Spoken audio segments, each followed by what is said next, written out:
Minasan konnichiwa, and welcome to the Board Game Dojo's Import or Not series, where we take a look at games from East Asia and tell you if they're worth your hard-earned money to import or not. My name is Eric, and today I'm actually filming from my in-laws' house in northern Japan in my wife's childhood room, which, looking around, is lacking a lot of color. It's kind of depressing, actually. I'll have to talk to her about that later. But I'm sorry for the long absence between videos. I actually was knocked out a bit with COVID, but I'm getting my voice back, I'm getting my energy back, so we've got some exciting stuff down the pipe. And it starts today with a great game. If you listen to our podcast, hopefully you remember that one of our most recent episodes was on the best and worst of big Japanese publisher Oink games. One of the things we've talked about was that their games lately have been more experimental than good, to the point that we no longer just blindly buy their yearly releases. But last year they announced that they were going to partner with another one of Japan's biggest publishers, Arclight Games, to modernize a traditional Japanese card game called Goita, a game known for its push and pull, its addictiveness, and unfortunately its difficulty to get into.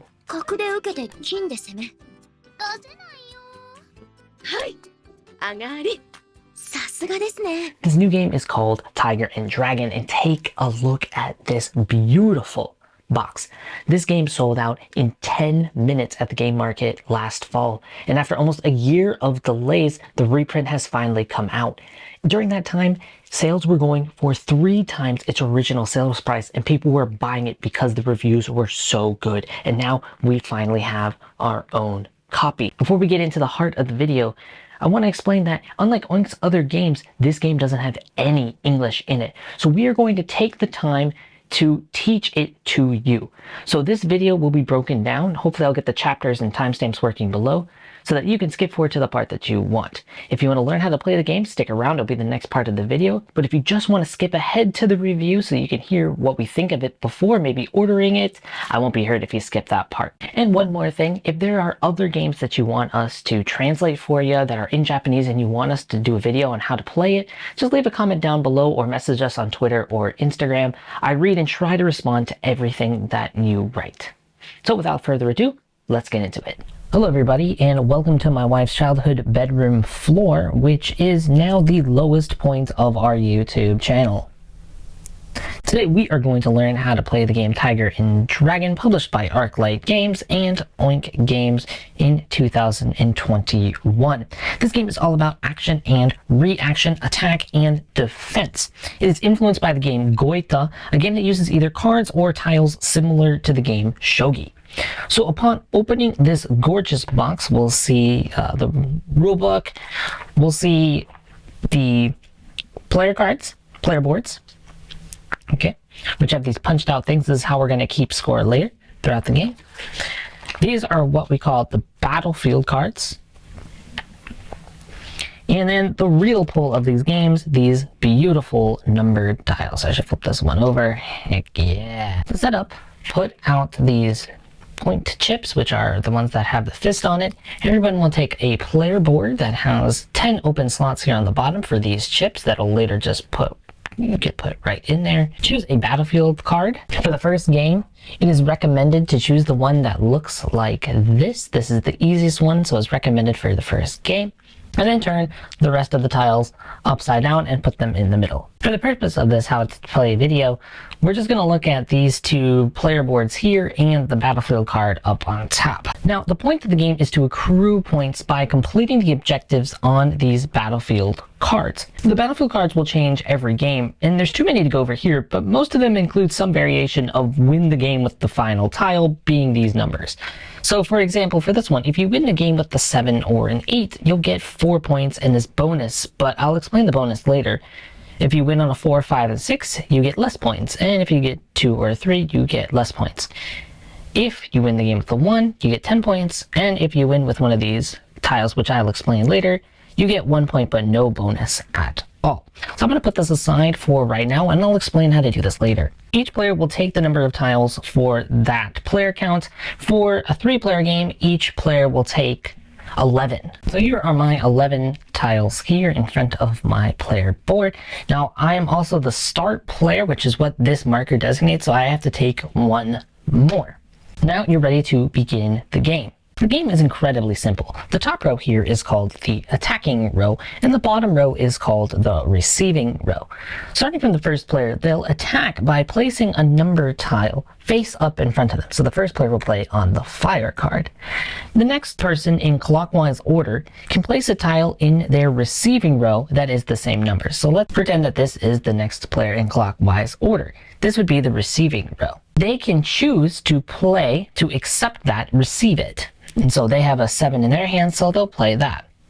If they choose to play it, they then become the attacking player and can play anything from their hand. So maybe they play this 6. So kind of going back against my example, let's say that I'm the player after this one. So they just played a 6. Now you see that I actually have a 6 right here, but I don't have to play this, and that's really important. If a player can't, or they choose not to respond, they can say pass. This is basically the majority of the game, just by understanding that rule, that you play a tile on the top, somebody can respond to it, and then they become the attacker. The next player can always choose if they want to play or pass, even if they have the tile. They don't have to follow it. There are certain special things to know as well. First is the lap bonus, which happens if everyone passes. Say the person to my right accepts my 7 and plays a 3. You'll see that I don't have any 3s over here. And let's say that the other person doesn't either. They would get a lap bonus. So they can choose a tile from any tile from their thing and play it upside down. This will be worth bonus points at the end of the game if they win this round. And then they get to be attacker again. There are also special tiger and dragon cards, the titular characters. There's only one of these of each. The blue tiger is a wild for any even number, and the dragon is a wild for any odd number. These are designated by reds and whites and will be throughout the game, as you can see the odd red and the even blue. Now, what these wildcards mean is that actually these tiles are incredibly powerful as a receiving tile because it gives you more choices, but it's incredibly weak as an attack tile because others have more choices. What I mean is, let's say the person across from me plays a red 3. We'll go back to that, right? I don't actually have a red 3, which we pointed out earlier, but I can actually play my dragon, and this person is now not going to get that lap bonus. But if I play my dragon as an attack, so let's do something like this, right? That means that my opponent can play any red as a receiving tile here. Not so great for my bonus chances. Now it's worth mentioning at this point that you can kind of deduce how many tiles are left of each number. There are as many tiles as the number, so there are 3 3s. There are 7 7s. When you're setting up, there will be leftover tiles that aren't used in that round. So there won't be perfect information of how many of each are in the game. It's kind of something that you have to deduce. Once somebody runs out of tiles for the round, which are usually denoted on these player boards, you can see here with 5 players it's at 7, 4 players at 9, 3 with 11, 2 players will run out at 13. The round will score based on the battlefield card for the round and any lap bonuses. Only the person that won the round scores the chips and the lap bonuses. Let's go back to this one, where we said that if somebody wins on a 7 or 8, they get 4 and the bonus. So let's use this as a scoring example. We're looking at the battlefield card, and again, we're going to point out that 7 or 8s would get 4 points and a bonus. So what that means is that this person has run out of tiles, so they get to score this round. So their last one was 7, so they would get the 4 points, and they would get the bonus, which, as we said, were these. So 1, 2, 3, an absolutely excellent round as they got 7 of the required 10 to win. Now take a look at this one. Okay, it doesn't matter that my last tile was 8. I didn't win the round, so I score 0 points. You then check if anyone has 10 total chips in the individual game or 15 total chips in the team game. If they do, they win. If not, you play another round until someone does. Oh yeah, there's a team variant, which is more in line with the original Go Eat the Game. The game is mostly the same, with you going 2 on 2 and sitting alternately with your teammate, trying to link together some good combos by getting lap bonuses together. And as I said, the first team to 15 points wins. That's how to play Tiger and Dragon. The YouTube algorithm says that I'm supposed to put the conclusion at the end of the video to make you stay as long as possible, I think, but I can't hide it anymore. This game is so good. Every advertisement for it has been between, okay, we modernized Goita for new people, we simplified it, to it's replayable about 1,000 times, and that's kind of the main draw. So let's go into that right away. The main draw to the replayability factor is these battlefield cards. There's 10 of them, and the idea is that between these 10 battlefield cards, the fact that there's an individual play and a team play, and that the game box says that it plays between 2 to 5 people, which we'll go into that later. There's lots of variety there for you. So let's talk about these battlefield cards first. Because yeah, they give you a little bit of variety, but I can be a little picky and say that many of them feel pretty similar. For example, this one, you get more points if you win the game using a 4 or an 8. But for this one, maybe a 4 only gets you less points, but 8 still gets you more points. Things like that. So if I'm being picky, many of them feel pretty similar, but I don't think that's actually a drawback for this game that's supposed to be simple. It would be much more complicated if you had to learn a whole new different set of rules every time you set up the game. We think the biggest difference is actually comes from the individual play versus the team play. It completely changes up the mindset of the game. Kind of reminds me of the first time I ever played Teach You after playing other climbing games. The mindset is just totally different. Okay, wait, now I have to care about this other person, what they're doing. How can I give them clues without giving the other team too many clues? How, if they are given a bad hand, can I work with that? And in Tiger and Dragon, there's a really satisfying loop that happens when you are right in sync with your partner and the other team is just completely helpless and can only just stare at you like, okay, there is nothing we can do to stop them in this round. But also, like Teach You, you may have one good round, but you can't get complacent because there are more points to be had. The team variant requires more points to win the game as a whole, so you need to continue on with that pace. If you slow down, the other team can definitely catch up.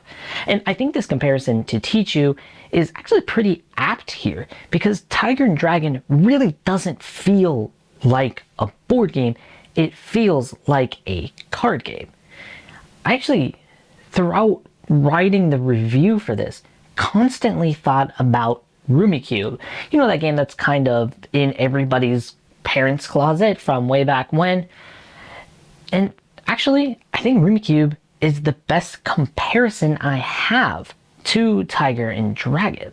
Let me explain. Rummikub takes a card game that's been around for a while, Rummy, and made it into this more tactile, more tile-laden game, and it did it very successfully. It's basically the same game, but what Rummikub did was bring Rummy to a different audience. For some, like me, cards are attractive. They're portable, they have good utility. I mean, how many games can you play with 52 cards? But for some, just bringing a deck of cards is the equivalent of bringing vanilla ice cream. It's fine, it's inoffensive, but it doesn't make you go, ooh, wow. And for the latter group of people, Rummikub made Rummy the better looking, more attractive, the more ooh la la version of the game. So when Tiger and Dragon was announced as this modern reworking of Goita, it felt a bit similar. Goita, which originates in Ishikawa Prefecture, is usually called a card game even though it is played with shogi pieces, which, like a standard deck of cards, many people just don't find particularly attractive. And in comes Tiger and Dragon with these mahjong looking tiles, and suddenly you have a game that looks more interesting. It feels more interesting. This is, to me, the reason why this game succeeds as much as it does. The rules are simple to understand, and yes, the replayability is high, but it's the feeling that the game gives you while playing that makes this something worth having. In almost all aspects, you could easily play this with a deck of cards, just like you could play Rummy, but you're missing out on what makes the game what it is. Taking those tiles, setting up that mahjong-like row, then plopping them down to attack or respond is satisfying both in its mechanics and its tactility. This box is the reason I can ask someone who doesn't play games if they want to try a game that is actually more traditional but looks modern, and they'll say, yeah, let's do it. The components are of course key, but the game itself is good too. It's quick, but leaves lots of room for clever decision making, which is something we really like here. It's not enough time to sit there and formulate a well-constructed plan. You draw your tiles, you look at the battlefield card for that round, and you start down a path. Maybe it works, but often it doesn't. So in the spirit of the attack and response that the game mechanics state, you have to go with the flow. Sometimes that means that you can be at the mercy of someone else's clever play or amazing hand draw. But I think any game, especially one that is pretty much a card game, is going to be at that mercy. But because of the number of chips needed to win this game as a whole, it's really rare that you'll only get one chance to defeat your opponents. But that one attempt is so tempting. On the battlefield cards, there's always the possibility that you can win the game with a 1. And you get 10 points. You get the full 10 points that you need to win, and you just win the whole game in one round. Done. It's a way of making a comeback when you're down, but also something that stays in everyone's minds throughout the game. Is there someone trying to do it this round? Or if I have a 1, do I risk it? Do I go for it? I'm really far behind, so maybe this is the only chance I have. Actually, that reminds me of the most recent game that we have, where I was sitting at 9 of the 10 points I needed to win. My mother-in-law was sitting at 7. My wife was sitting there at 0. She was just about out of the game. And then suddenly in the last round of the game, she came back, fooled all of us, did an amazing combination to win with the 1, and she won the entire game. It was incredible. Just know that it is kind of a game like that where it can swing really, really quickly. Each round of the game really only lasts about 5 or so minutes when everyone understands what's going on. So each decision is important. It's one of those games where you play and before you know it, it's your turn again. And because of the nature of the game, that time doesn't really go up with AP prone players. There's only a certain amount of choices you have. The first play will probably take the longest as people figure out what tiles to attack with and what the strategy is, but after that I found that the longest a round will go is probably 10 minutes, but the game as a whole probably doesn't ever take more than 20 or 30. I actually think that time frame plus the amount of different battlefield cards is the biggest reason why this game has such high replayability. It feels like one of those, okay, let's try again, I think I can beat you this time kind of loops, and I love those loops. A win never feels out of your grasp. If you just had one more turn, if you just noticed that your friend was passing too much, they must be scheming, they must be doing something, you could have won. If you remember our Nana review, we dinged that game because too often it felt that there was no way you could have won that game.